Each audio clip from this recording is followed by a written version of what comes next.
Vote নিতে গিয়ে যে কালিটা দিতে হয় আঙ্গুলে, সে কালিটা দেয়নি।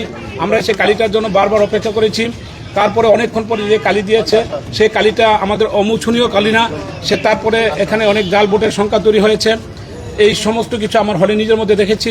আমি যেহেতু সেন্ট্রাল মনিটরিংয়ের দায়িত্বেও আছি, আমি কিছুক্ষণ পরেই আমি আমার পার্শ্ববর্তী হল 15 নম্বর মহিলা হল, ছাত্রী হল, সেই হলের থেকে আমি আমার দায়িত্বরত এক শিক্ষকের ফোন পেয়ে আমি ওইখানে চলে যাই। ওইখানে আপনারা জানেন, সবাই অবগত আছেন, ওই হলে অনেক অনেক অনেক বিশৃঙ্খলার সৃষ্টি হয়েছিল বিভিন্ন বিষয় নিয়ে, বিভিন্ন ইস্যুজ নিয়ে। সেই ইস্যুজগুলো আমাদের পাশে আমাদের আরেকজন প্রফেসর আছেন, উনি ওই হলের দায়িত্বে ছিলেন, উনি এই বিষয়গুলো উত্থাপন করবেন। তবে সামগ্রিকভাবে ছেলেদের হলগুলোতে, বিশেষ করে আমাদের তাজউদ্দিন হলগুলো হলে, কবি নজরুল হলে, বিভিন্ন হলগুলোতে 15 নম্বর হল, খালেদা জিয়া হল, জানার ইমাম হল, এরকম হল, সকল হল, অলমোস্ট সকল হলগুলোতে যেরকম অব্যবস্থাপনা ছিল, যেরকম অনিয়ম ছিল, যেরকম একটা বিশেষ দলের, বিশেষ গোষ্ঠীর যেরকম উগ্রপন্থী আচরণ ছিল, সেরকম আচরণগুলোর কারণে আমাদের সাধারণ শিক্ষার্থীরা এবং ছাত্রদলের কিছুক্ষণ আগে আপনারা জানেন, জাতীয়তাবাদী ছাত্রদল তাদের প্রার্থিতা প্রত্যাহার করে নিয়েছে, বর্জন করেছে, তাদের নির্বাচন বর্জন করেছে। আমরাও বিভিন্ন হল যে দায়িত্বগুলো পালন করছিলাম, আমরা সেই দায়িত্ব থেকে আমরা নিজেদেরকে অব্যাহতি নিচ্ছি। আমরা অব্যাহতি নিচ্ছি। আপনাদেরকে আরেকটু স্মরণ করিয়ে দিতে চাই, গতকালকে রাত্রে আপনারা বিভিন্ন সোশ্যাল মিডিয়ার মাধ্যমে অবগত আছেন, আমাদের এখানে যে ভোট গণনার জন্য যে মেশিনটি আনার কথা ছিল এবং যে ব্যালট ছাপানো হয়েছে, সেটা প্রমাণ সহকারে আমাদের কাছে আসছে, নির্বাচন কমিশনের কাছে আসছে। এটা হলো জামাতি ইসলামের কোনো এক নেতার কোম্পানি থেকে এগুলো ছাপানো হয়েছিল, এই ব্যালটগুলো ছাপানো হয়েছে। আমরা যখন কতিপয় শিক্ষক এবং শিক্ষার্থী যখন আমরা অভিযোগ নিয়ে নির্বাচন কমিশনের কাছে গেলাম, নির্বাচন কমিশন তখন তারা প্রমাণ সহ দেখতে পেয়ে তারা তখন তাদের এই যে ভোট গণনা থেকে, মেশিনের মাধ্যমে ভোট গণনা থেকে তারা সরে আসেন এবং তারা ম্যানুয়ালি ভোট গণনার জন্য বিজ্ঞপ্তি দেন। সুতরাং এতে প্রমাণিত হয়েছে যে যেই কোম্পানির মাধ্যমে তারা ব্যালট পেপার ছাপিয়েছেন, যে কোম্পানিকে ভোট গণনার জন্য দায়িত্ব দিয়েছিলেন, সেটা সম্পূর্ণভাবে রাজনৈতিক ছিল এবং সম্পূর্ণভাবে ইলেকশন কারচুপি করার জন্য তারা বিভিন্ন রকমের পরিকল্পনা করেছিল। সুতরাং আমরা সব কিছু বিবেচনা করে এই ব্যালটের মাধ্যমে যে নির্বাচন হচ্ছে, সেই নির্বাচন কখনোই গ্রহণযোগ্য হতে পারে না। এখানে নানা রকমের কারচুপি হয়েছে এবং আমরা মনে করছি যে অতিরিক্ত ব্যালট ছাপিয়ে এনে গোপনে তারা হয়তো বা এভাবে ভোট ও আধিক্য দেখিয়ে তারা জয়লাভ করতে পারে। ধন্যবাদ। সবাই শেষ করে আরেকজন শিক্ষকের সঙ্গে আমরা জানতে চাইব তার অভিমত। ম্যাম, আপনার পরিচয়টা দিয়ে বলবেন। আমি doctor Nahrin Islam Khan, professor, geography and environment department. আমি 15 নম্বর হলে ছিলাম। আমার মনে হয় আমার হল থেকেই প্রথম অ্যানোমালিসটা ধরা পড়ে। সেটি হচ্ছে যে ওখানে যারা পোলিং এজেন্ট যে মেয়েগুলো ছিল, তারা 15 নম্বর হলে তারা আমাকে জানালেন যে ম্যাডাম দেখেন, আমাদের হাতে যে কালির দাগটা দেওয়া হচ্ছে সেটা আসলে থাকে না, সেটা উঠে যাচ্ছে। এবং আরেকজন আমাকে বললেন যে ম্যাডাম, আমরা কয়েকজন সকালবেলা ভোট দিয়েছি কিন্তু আমাদের হাতে কোনো কালির দাগ দেওয়া হয়নি। এটা যখন আমাকে বলা হলো, তখন আমি দেখার চেষ্টা করলাম যে কালির দাগটা আসলে কোথায় থেকে আসে। আমি সেন্ট্রাল থেকে ওই হলের দায়িত্বে ছিলাম। আমি যখন দেখলাম যে ওখানে একজন রিটার্নিং অফিসার আছেন এবং 2জন পোলিং অফিসার আছেন, 3জন পোলিং অফিসার আছেন, তারা কেউই আসলে কালিটা দিচ্ছে না। তখন আমি ইনভেস্টিগেট করে দেখলাম যে এই কালিটা আসলে যেখান থেকে ওরা এক্সিট করছে, বাইরে যাচ্ছে, দরজা বন্ধ একটা জায়গায়, যেটা ভেতর থেকে দেখা যায় না, ওখানে 2জন মহিলা বসে আছেন। আমি জানি না তারা কারা, এবং তাদেরকে দেখে আমার মনে হয়নি যে তারা বিশ্ববিদ্যালয়ের কোনো শিক্ষক বা ওই হলের কোনো ছাত্রী। তারা এই কলমটি হাতে নিয়ে বসে আছেন এবং আমি তখন এই কলমটি নিয়ে হাতে দাগ দিয়ে দেখলাম যে জাস্ট মিনিটের মধ্যে এটা দাগ দিলে উঠে যাচ্ছে। তখন আমি ওখানে যে রিটার্নিং অফিসার, তার নাম শবনম ফেরদৌস, তাকে আমি প্রশ্ন করলাম যে আপনি আপনার এখানে যে এরকম কালির দাগটা দেয়া হচ্ছে, এটা তো আমরা জানি যে কোনো প্রাপ্তবয়স্ক মানুষই জানে যে নির্বাচনে এই কালির দাগটা দিতে হয়। আপনি যখন ব্যালট পেপার নেবেন তার আগে নিয়ে আপনি কালির দাগ দিয়ে আপনার আঙুলে ব্যালট পেপার দেওয়া হবে, আপনি বুথে ঢুকবেন এবং তারপরে আপনি ভোট দিয়ে বক্সে ফেলে বের হয়ে যাবেন। তাহলে এইখানে সিস্টেমটা কেন উল্টো হলো, কেন কালি দেওয়ার সিস্টেমটা তাও আবার গেটের বাইরে করা হলো? তো তখন আরেকজন পোলিং এজেন্ট, একটা মেয়ে, আমাকে বললেন যে ম্যাডাম, প্রথমে 3-4টা ভোট তারা এইভাবে করেছেন যে হাতের কালির দাগটা প্রথমে দেওয়া হয়েছে, এরপরে আমি জানি না কার নির্দেশে এই যিনি কালি দিচ্ছিলেন ওই পোলিং অফিসাররা বাদ দিয়ে ওই 2 মহিলাকে দায়িত্ব দেওয়া হয় এবং তারা রুমের ভেতরে কিছুক্ষণ দিয়ে 4 4-5টা দিয়ে তারপরে তারা গেটের বাইরে চলে যান এবং একটা এমন জায়গা যেখান থেকে আপনার মনিটর করার কোনো সুযোগ নাই যে হাতে কালি পড়ছে কি পড়ছে না। আমি মনে করি যে একজন ছাত্রীকে বা একজন স্টুডেন্টকে আসলে এই ধরনের যারা দায়িত্বপ্রাপ্ত নয় তাকে একজন স্টুডেন্ট ফোর্স করে বের হয়ে যেতে পারে যে আমি হাতে কালির দাগ দিব না। এইটার গ্রহণযোগ্যতাটা কি হয় আসলে নির্বাচনে? তখন আমি আবার রিটার্নিং অফিসারকে যখন জিজ্ঞেস করলাম, উনি আমার সাথে প্রচন্ড দুর্ব্যবহার করলেন এবং উনি আমাকে বললেন যে, আমি বললাম এভাবে তো ইলেকশন চলতে পারে না। তিনি তখন বললেন যে আমাকে নির্বাচন কমিশন বলেছে ইলেকশন চালাতে হবে, দরকার হলে বল পেনের দাগ দিয়ে আপনারা ইলেকশন চালান। আমি বলেছি না, এইভাবে আপনি ইলেকশন চালানোর কথা বলতে পারেন না। তখন উনি আমাকে বলেন যে তাহলে আমি বের হয়ে চলে যাব। তাই আমি বলেছি আমি সারাদিন এখানে বসে থাকতে পারবো না। আমি বলেছি যে এটা ইটস আপ টু ইউ, কিন্তু বিষয়টা হচ্ছে এটা আপনার দায়িত্ব, আপনাকে এটা দেখতে হবে। এরপরে এই হলের আমি প্রভোস্টকে প্রশ্ন করি, প্রভোস্ট আমাকে বললেন যে এই নির্বাচন রিটার্নিং অফিসার তাকেও বলেছে যে আপনি এখানে ঢুকবেন না বেশিক্ষণ সময়ের জন্য, এটা হয়তো নিয়মে আছে আমি জানি না। কিন্তু তারপরে প্রভোস্ট আমাকে বললেন যে কে আসলে এই কালির দাগের বিষয়টি 3টা স্টেপ পার করে এরকম একটা ঘটনা ঘটেছে ওনারা জানে না। সেখানে আমরা একটা ব্যালট পেপার পেলাম রুমের ভেতরে, মাটিতে পড়া ছিল বুথের ভেতরে, সেটা ছবি আমরা তুলেছি। এবং এরপরে আরো যে ঘটনা ঘটলো যে আমি এরপরেও বসেছিলাম, তখন দেখা গেল যে ওই রিটার্নিং অফিসার একটা মেয়ে বুথের ভিতর ঢুকে গেছে ব্যালট পেপার নিয়ে, তাকে একজন হলের কর্মচারীকে দিয়ে ডেকে বের করার চেষ্টা করছে। তখন আমি বললাম যে না, আপনি তো এটা পারেন না। বললো যে ম্যাডাম একটা ব্যালট পেপার আমরা দিয়েছি, একজন পোলিং অফিসার বাইরে গেছেন, সেখানে সিগনেচার নাই দেখে আমি আবার ফেরত আনিয়েছি সিগনেচার করার জন্য।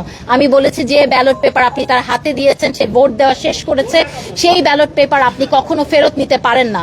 সো আমি তখন ওই মেয়েটাকে আটকে রেখে আমি তখন নির্বাচন কমিশনকে এই বিষয়টি জানাই। এর মধ্যে আমাদের প্রভিসি শিক্ষা উনি আসলেন, উনি বললেন যে আমাদেরকে কিছু এক্সট্রা ব্যালট পেপার দেওয়া হয়েছিল, 600টা ব্যালট পেপার দেওয়া হয়েছে। অ্যাকচুয়ালি ওই হলে 571 জন আছেন। উনি বলেছেন যে এটা ছিঁড়ে আলাদা করে এটা রেখে দিতে। তো আমাকে যখন রিটার্নিং অফিসার এটা বললেন, আমি বলেছি আপনি কোনো ব্যালট পেপার নিজের হাতে ছিঁড়তে পারবেন না, এটা নির্বাচন কমিশনকে আপনার জানাতে হবে।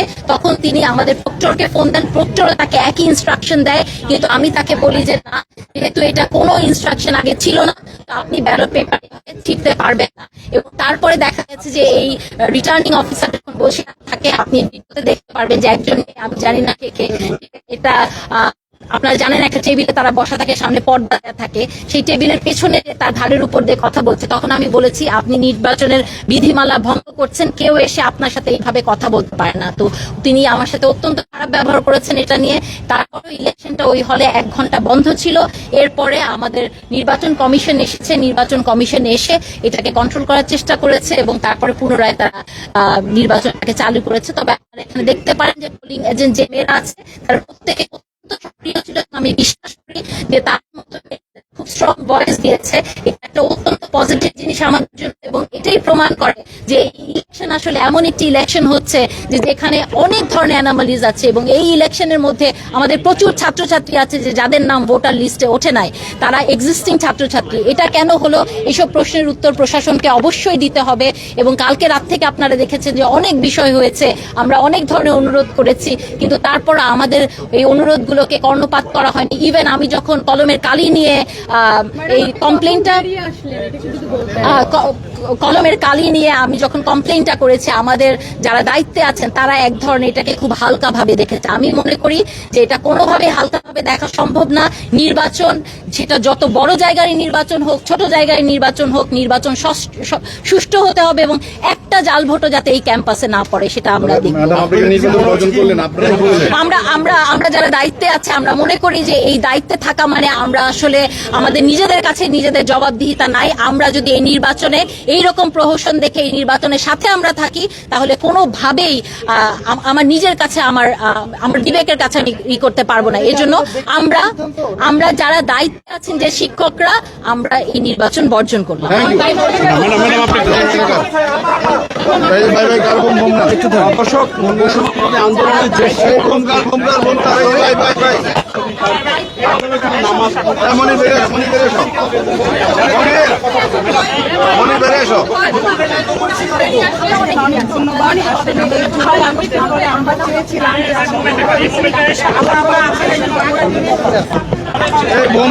বোম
আপনাদের সংখ্যাটা কত?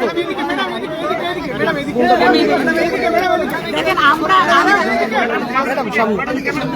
আমরা এই পর্যন্ত এখানে এসে আমরা আসলে 3 জন উপস্থিত হয়েছি। আরো আমাদের শিক্ষকরা আসবেন যারা দায়িত্ব পালন করেছেন। আপনারাও দেখেছেন এমন কোনো হল নাই যেটাতে গন্ডগোল হয় নাই। হ্যাঁ, কোনো না কোনো দেখেন আমরা আসবেন এখানে। হ্যাঁ, আমাদের কিন্তু সংবাদ সম্মেলন করার কথা ছিল, কিন্তু তার আগে কিন্তু আপনারা এখানে উপস্থিত হয়েছেন। আরো শিক্ষকরা আমি অধ্যাপক শামিমা সুলতানা, বাংলা বিভাগ, হ্যাঁ বাংলা বিভাগের অধ্যাপক। হ্যাঁ, তা আমার মনে হয়েছে যে অনিয়মগুলি দেখেছি।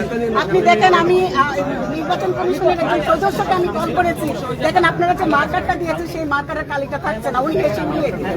হ্যাঁ, এই যে খামখেয়ালিপনা, এই যে এবং যে এই সদস্য যারা ভোটার ছিল ভোটারদেরকে হালনাগাদ না করা এবং নতুন ভোটার তৈরি করা এবং সবকিছু দেখে আমার মনে হয়েছে। এবং কোথাও কোথাও দেখা যাচ্ছে হলে ঢুকতে দেওয়া, আবার কাউকে গেট পর্যন্ত গেলে আক্রমণ করা, এগুলি আমাদেরকে আসলে অনেক ব্যথিত করেছে। আমার মনে হয়েছে যে এটার পিছনে নিশ্চয়ই কোনো একটা উদ্দেশ্য আছে।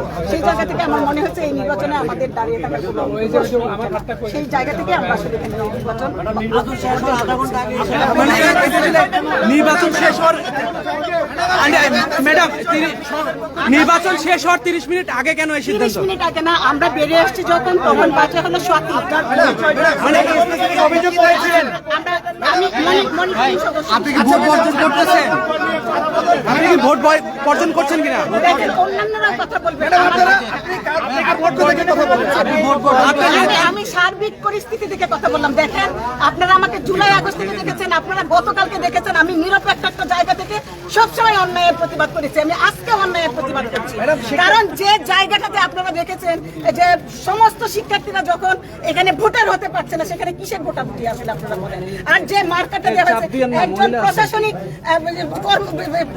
প্রশাসনিক দায়িত্বে থাকে একজন উপ-উপাচার্য যখন বলেন যে এখানে ব্যালট পেপার বেশি আছে আপনারা ছিঁড়ে ফেলেন, এটা কোনো তো দায়িত্বের মধ্যে পড়ে না, এটা দায়িত্ব জ্ঞানহীনতার পরিচয়। বর্জনের আগে অন্য কোনো উপায়ে সমাধানের চেষ্টা করেছেন কিনা? বর্জনের আগে আমরা বলেছি, একদম হেসে উড়িয়ে দিয়েছে, হেসে উড়িয়ে দিয়েছে।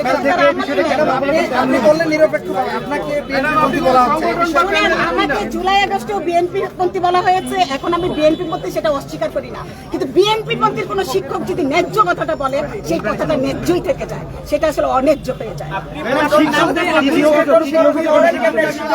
এখন সমাধান কি আপনি কি চাচ্ছেন? শুধু বদলি করবেন নাকি আমরা এটা প্রতিবাদ করবে, আমরা ইলেকশন কমিশনকে এই প্রশ্নের মুখোমুখি দাঁড়াবো। ম্যাম আপনার নাম পরিচয়?